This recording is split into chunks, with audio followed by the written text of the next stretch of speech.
Hello, ladies and gentlemen. Welcome to Triple N Media. I am NIK NIKAM. This is COVID-19 pandemic world news. An update on vaccines here in the United States. What are the causes of disparity among whites, blacks, and Hispanics as far as the COVID vaccine is concerned? So let us take a deeper look into some of the causes and how these causes can be mitigated. So far, 130 million people have received 2 full doses of vaccine.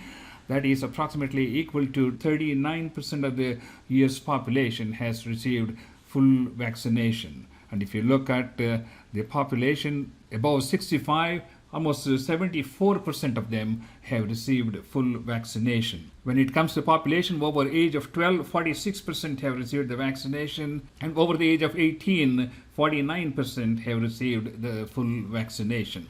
That is good news. If you look at the different types of vaccines that have been used primarily here in the United States, they are from Pfizer, BioNTech, and from Moderna. As you can see, Pfizer has delivered almost 154 million, whereas Moderna has delivered 121 million. Johnson & Johnson is a small number of 10 million doses.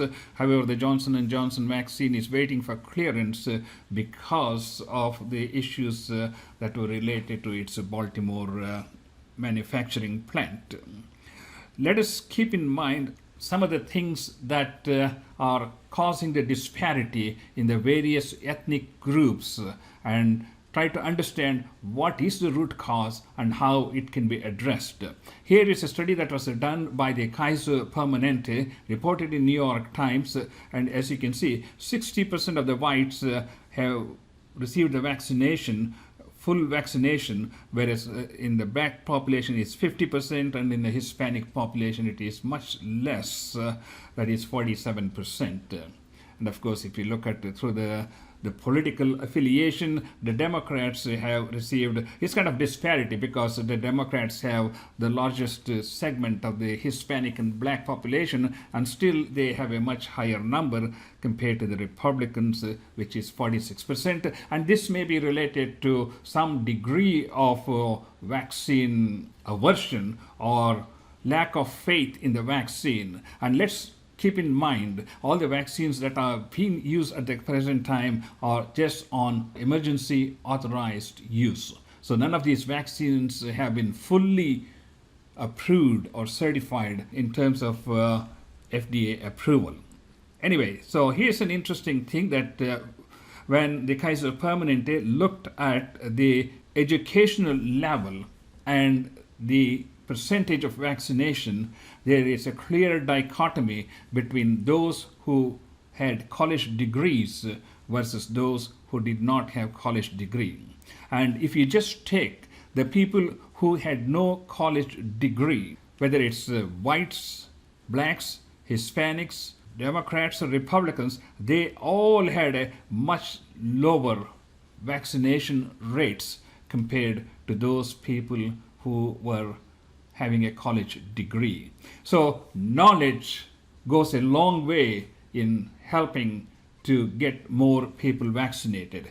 So it is not so much as the political affiliation, it is not so much as the ethnicity as it is being portrayed by various studies, but it is the lack of knowledge. I'm not talking about a college degree. I am talking about lack of knowledge of the value of vaccination in preventing severe COVID infections, and more importantly, reducing dramatically the mortality related to COVID infection, even among those who receive vaccine. So this is an important point we need to keep in mind, and let's continue further.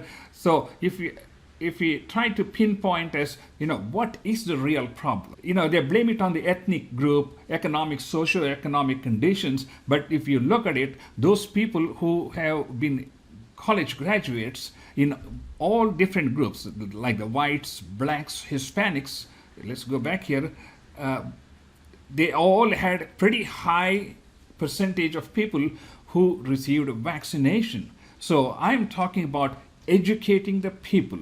about the value of vaccine. It doesn't matter whether they have master's degree or bachelor's degree. There are several issues when it comes to the lower economic group, as they call it. Namely, access may be an issue for some of these people. Transportation may be an issue. And also, working class are more skeptical about the vaccine because they have not been fully educated, they have not been informed, and they have not been explained the benefits of vaccine versus the risk. There's also a lot of myth about vaccine, about carrying like microchips. All right. Lack of education, which I talked about, but it is not the lack of education about college degree I'm talking about. I'm talking about lack of education regarding the vaccine and its benefit. Just that simple matter. Among the Asian Americans, high percentage of vaccination was noted, and obviously this was related to the much higher percentage of college graduates in that particular group. And another problem we face as far as vaccinating the Hispanics and the blacks who are not college graduate may be reaching out to these people. It is they are not in a big group like a college or a educational program, vocational program, or a religious program, or a community program. As a result, it is hard to track these individuals to educate them and help them to get the vaccination. The vaccines are there. There are so many vaccine clinics which are sitting there and not able to find anybody to vaccinate. So it is not that we are short of vaccine, it is that we are short of getting those people who need the vaccine to come to the places where they can get vaccine. The government has done a great deal in distributing these vaccines to various places like states, clinics, retail pharmacies, long-term care facilities, dialysis centers, federal emergency partner sites. See, but these are all captive audience. We need to go to these remote places where people are there who have received very little education and who have lots of concerns about the vaccines.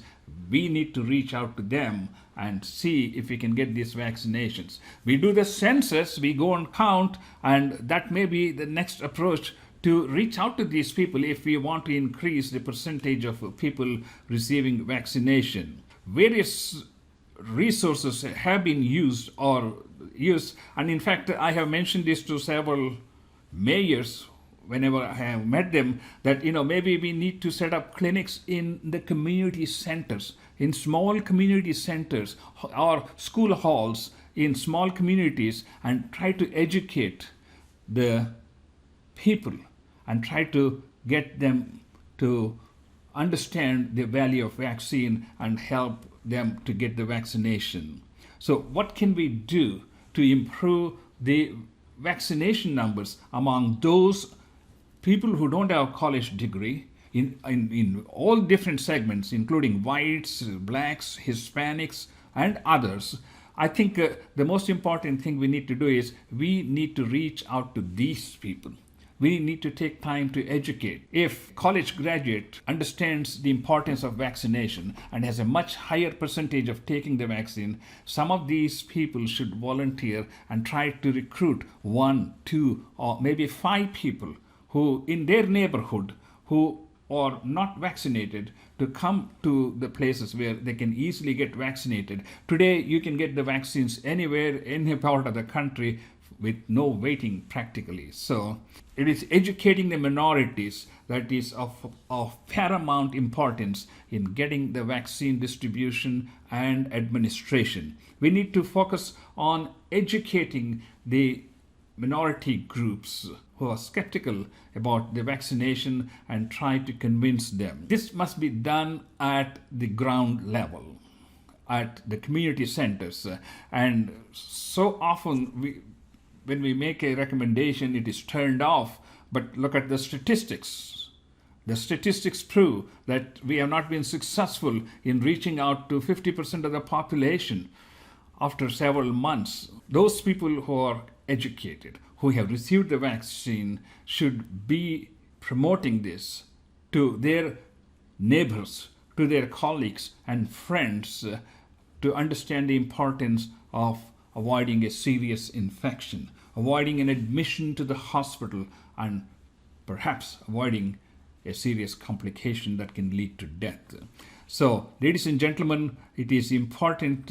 Ladies and gentlemen, this is a quick update on vaccine disparity among whites, blacks, Hispanics, and others, and how this can be addressed at the grassroots levels, at the community levels, and reach out to these people, educate people who are skeptical about the vaccine, who do not understand about the big benefits of vaccine. Thank you so much, and please do subscribe to our YouTube channel. We will see you next time.